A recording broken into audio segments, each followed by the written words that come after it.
The strangest combination of Cesar Aira, Richard Brautigan, Edward Gorey, Dr. Seuss, and SpongeBob SquarePants.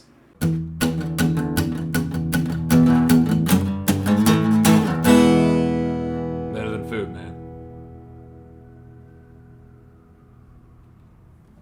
Good afternoon, everyone. Welcome to Better Than Food Book Reviews. I'm your host, Clifford Lee Sargent. Great to see you as always. Hope you're doing well. Get that coffee. Why, hello. From Nicaragua. Link for those links below if you want to support the show. Thanks a bunch. Today is Cartoons, the debut short story collection from the American author Kit Schluter, published approximately a fortnight ago by the prestigious City Lights publishers out of San Francisco, whom I am partially sponsored by in that they sent me this book for free, just for transparency. But Kit is a friend, and an internet friend. We've never met in real life, but a friend nevertheless, and somebody I respect very much. So yeah, I've said Kit's name many times on this channel. I think the first time I ever heard of him was when a friend and patron Luke sent me The Book of Manel, which is a short book by Marcel Schwob, the French author Marcel Schwob, that Kit translated. And that was the first time I'd come across his name. He's a poet and translator currently residing in Mexico City. As of now, I believe he translates into English from Spanish and French. Spectacular translator, so. But I was very happy to hear that he had a collection of short stories coming out, so I was like, oh yeah, send it my way. I wasn't quite sure what to expect, you know? I knew Kit was funny, but I wasn't sure, I didn't realize just how funny he is. He's authentically hysterical, like bona fide bizarre. A truly weird gentleman. Now, it's one thing to shill a book written by your friend, right? It's a whole other thing when they're a poet, published by the legendary publisher City Lights, with blurbs of established authors on the back of the book and so on. Ricky Ducournay, Jonathan Lethem, Sebastian Castillo, and Mario Begatin. I know, it makes me sound like a bourgeois prick, but you get my drift. It's nice for established people to verify your friend's work, so when your friend sends it to you, you're not like, oh my god, what if it sucks? How do I avoid hurting their feelings while not lying to them? It's actually a really loaded position to put your friend or significant other in. What do you think of this thing? This thing I feel is the purest expression of myself. It's good. Don't lie to me. No, really, it's pretty okay. It's another thing entirely when your friend's book, with no warning and no expectation on your part, makes you laugh, authentically laugh, harder than you've laughed at anything you've read or watched in years. I may have never actually laughed out loud so much. Maybe harder for some books, but never so much while reading a book. Reliably, every time I would go to read this, something would inevitably cause me to start busting up. Not every story. I mean, not every story in the book is meant to be hysterical, but most of them.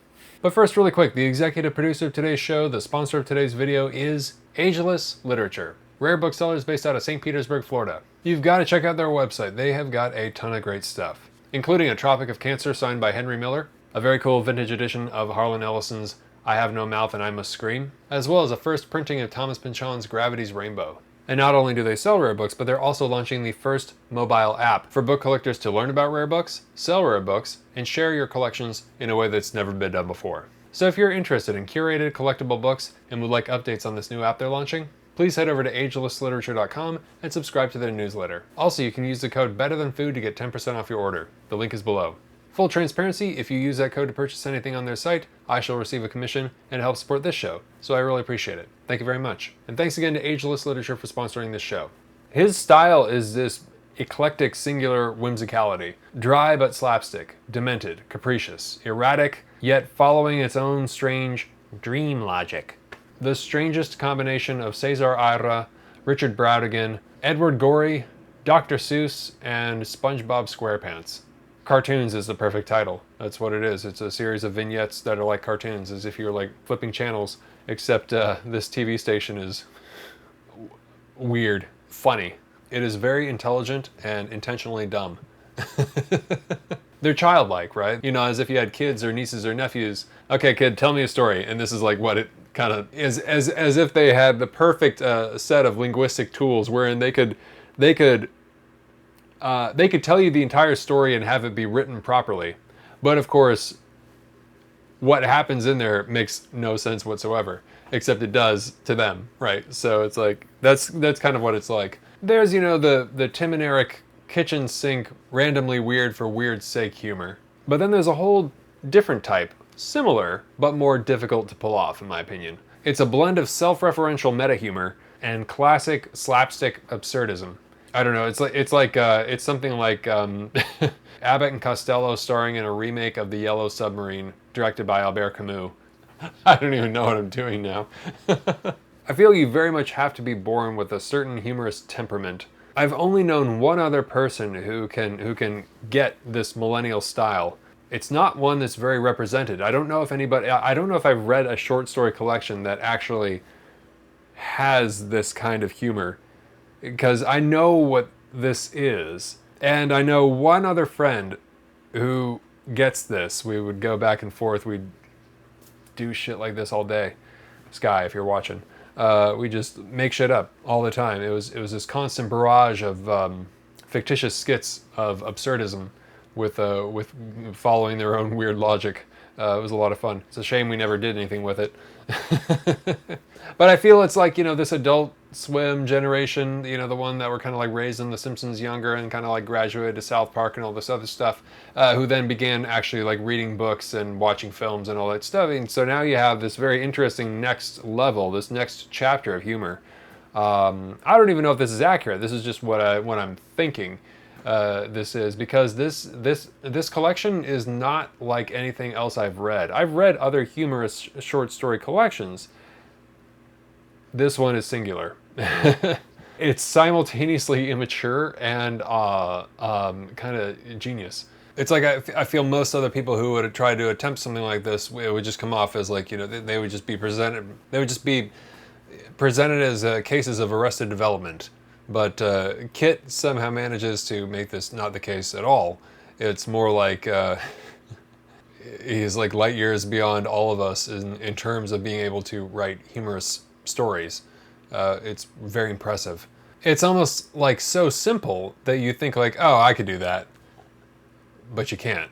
You can't do it like Kit, because he's got this shit so dialed in that I don't know if it's coming naturally to him when he creates it, but it comes off as natural, as if he's able to kind of like rattle off a joke like this in person, but and maybe he is. I'll discuss some things that have kind of given me hints that he might be able to, but this seems quite developed over time. It's a dry, spontaneous absurdism yet to be named. A little bit of scatological humor, for good measure. Not quite random because things seem to proceed from their own logic.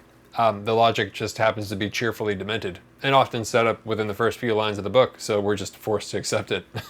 For example, one story is from the point of view of an umbrella, like an umbrella, right? This anthropomorphized umbrella, except it's really just an umbrella, but the umbrella is thinking, and the umbrella is discussing the embarrassing state of human cruelty as it pertains to the saints, or the idea of saints and martyrs as they have been killed or martyred in the past. And that goes on to this whole diatribe on the notion of God and what have you. The short story title is just called An Umbrella. When I was a little umbrella, everyone always told me I had a martyr complex. I understood it as martyr's complexion, and I didn't know what they meant. So I read about it, and that whole afternoon I read about martyr saints. As it turned out, the saints came in all different colors, but I couldn't find a purple one like myself. So I said, I dare you to find me a purple saint, because then I'll say, okay, maybe I do have a martyr's complexion. And they laughed at me, because it was clear that I still didn't know what they meant. It's not bad not to know what people mean when they're talking to you. And anyways, I don't think any saint will ever read these words. I don't think a saint would even know what I'm talking about. The saints, you see, they're nothing like you and me. They actually believe in things. Things you can hang the whole world on. I didn't know what a martyr was either, but I looked it up, and martyrs are people who believe in something so much that they're willing to die for it, and then they go and die a fancier death than anyone I've ever seen. I'd never want to die like a saint. Fancy deaths sound horrible. What would I die for anyway? I'll have to think about that. Listen, Perpetua and Felicity were these two little girls some angry people fed to cows because of the things they believed in. Have you ever seen cow teeth? They're as thick as my handle. They were just little girls and their bones must have gone crunch. Poor Perpetua and Felicity. I want to travel back in time and protect them. I don't know why God let that happen to them. Maybe God isn't a nice person. I'm not that nice, but I would never let anyone get eaten by a cow. Especially someone who loves me. And it goes on. Later in the story, the martyr saints could have fought for so many things. They could have fought for the thing we call the sun instead of the question we call God, because it would have been right there rising every day, and no one would have been able to tell them the sun doesn't exist, in the way they argue about God, because someone could have pointed to the sun and said, that thing is called the sun, and it's right there, and tomorrow it will rise and be there again, and if it's the right time of year, then it will help the plants grow, and if it's the wrong time of year, then everything might be cold and horrible, but Telling you now, the sun will rise again over those hills and make things at least a little better for us all. No one in their right mind could have told them they were wrong. No one could have killed them over it anyway. And they could have said, the sun is a happy god. I wish things had gone that way. My imagination wouldn't be full of all these bad pictures like Bartholomew with no skin left. I already don't want to think about it anymore. I'm sorry I made you think about it too. Then again, I guess some jerk could still have come along and said, no, that thing you call the sun is actually... I can't.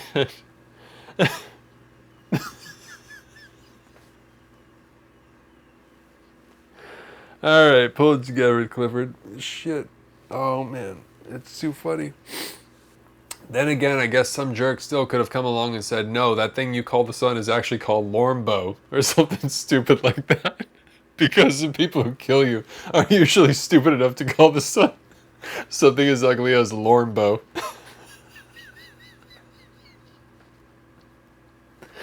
God, that is funny. Lormbo. Some break the fourth wall and humorously address the reader. Chapter 6 out of the series, which is Imaginary Children. The blade of grass rode a leaf on the wind down to the ant's house. She knocked 30 times, but no one answered. From the forest, the ant and his mother sniggered and watched the blade of grass knocking on the door. Then they told ghost stories. In these stories, every ghost was a blade of grass and every human was an ant. A flashlight shined on a boy's face and he screamed the word, "Ants!" Then after a while, everything returned to normal. The last time I told you this story, you said it had no point, but I hope you understand what I mean this time around. He's a bit of a prankster. He plays with the reader's expectations. And some go nowhere with nothing happening and somehow still manage to be hysterical. A moral tale. Premium was a slug who had had enough of the sun. "Take me to the edge of the earth that I may fall into the water," Premium asked of his friend, Slops the worm. But Slops the worm, too, felt exhausted under the sun and had no more strength than Premium. And the two of them sat together in the garden, waiting for the night. His titles alone are a thing of beauty. Sometimes they're even better than the stories themselves, I have to say. They're that brilliant. Par exemple, Handwritten Account of an Afternoon Spent Talking with the Microwave, wherein Kit's microwave berates him for not being faithful to one style of handwriting.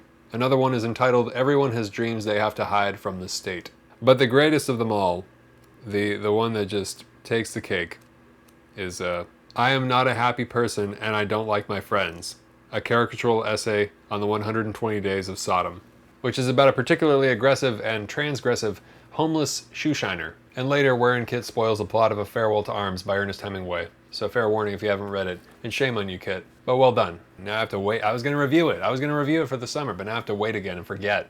Included throughout the book, of course, are Kit's illustrations. I believe that's his dog with the eyes on the back of its head. I believe that's a man's face in a frying pan. Here's a very strange looking tree. Yeah, if I saw that tree in the forest, I would not stop to talk to it. No. They don't necessarily pertain to the stories. I think some of them do, but not all of them. Certain stories were better than others. Some of them are pretty traditional magical realism, actually. But I think the majority of them, yeah, it just made me laugh quite a bit. Kit Schluter may legitimately be one of the funniest living authors of my generation who is writing in English. And I don't mean an author who writes humor books, you know. No, I mean a legit poet and short story writer with a deep knowledge and understanding of storytelling and language, who is remarkably intelligent, lightly melancholy, and simultaneously absolutely hysterical. I'll tell you when I first realized it. It's interesting. I didn't know for sure until I read this book, but I saw hints, and the biggest one was this. Kit's on Instagram, that's where we communicate, right? And he once began posting a series of stories, you know, in the stories section on Instagram, featuring him walking around, speaking obviously in a fake, exaggerated British accent, declaring himself to be Michael Caine and introducing himself as such, using this filter that enlarged his eyes and lips to such an obscene degree that they obscured the rest of his face, in this grand homage to the tradition of terrible Michael Caine impressions. And to this day, it was the funniest fucking thing I'd ever seen on the platform. So I had an inkling that perhaps something was on the way, right? But you know, in addition to this, he has this successful career as a translator, even doing this brilliant release from Michel Surya that I reviewed last year, who was the author of Baptized biography. City Lights, actually, were the ones who originally published the American version of Story of the Eye. Of all the authors my age, you know, none have impressed me more in their intelligence and outrageously idiosyncratic, absurdist sense of humor. I mean, This thing consistently made me laugh out loud every time I sat down to read it. He is so damn funny. Better Than Food. Check it out. I feel like I need to reread it already. So you should read it. Anybody who still finds cartoons funny, and who likes the sound of the combination of authors I listed before. Also maybe for fans of Boris Vian, the French author Boris Vian, of the Oulipo group, and whom he quotes in the book. He may have translated one of his works, I'm not sure. It definitely has that kind of froth in the daydream or foam of the days vibe. It's a very surreal, strange story from Vian. Again, has that kind of a childlike fairy tale dream logic, but it's a story about adults, and it's very strange. You can also find Kit's Instagram below. I highly suggest you follow it. Coffee time.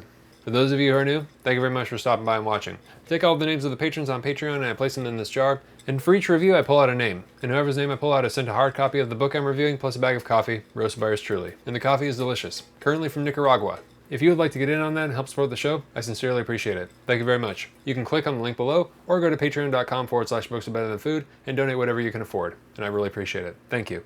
In addition, you'll also get access to the Patron-Only Reviews, the Discord channel, plus a Better Than Friday newsletter that I send out every Friday, which is just a list of 5 different things I'm interested in at any given time. Could be books, articles, movies, usually some combination thereof. If you think we have similar taste and you're looking for new stuff to listen to, read, or watch, I think you'll really enjoy that.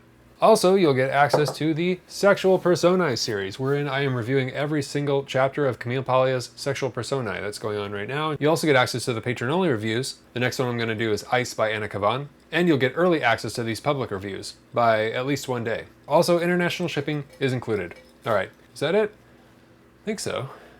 Alright, cool. Well, thank you very much to all my patrons, and best of luck. Okay, here we go. Dax. Dax H. Thank you very much, Dax. Really appreciate it. You're going to receive Cartoons by Kit Schluter. Not this ARC, you'll be getting the full version with the full yellow cover and everything. Plus a bag of delicious coffee, roasted by yours truly. And I hope you love both. I hope you laugh as much as I did. And the light changed dramatically. So dark all of a sudden. Please subscribe if you have not already, and hit the thumbs up if you enjoyed this, and always remember, bring a book wherever you go. Alright. Great to see you as always, and thank you very much for watching. Take care of yourselves. Have a good night. Talk to you soon. Ciao.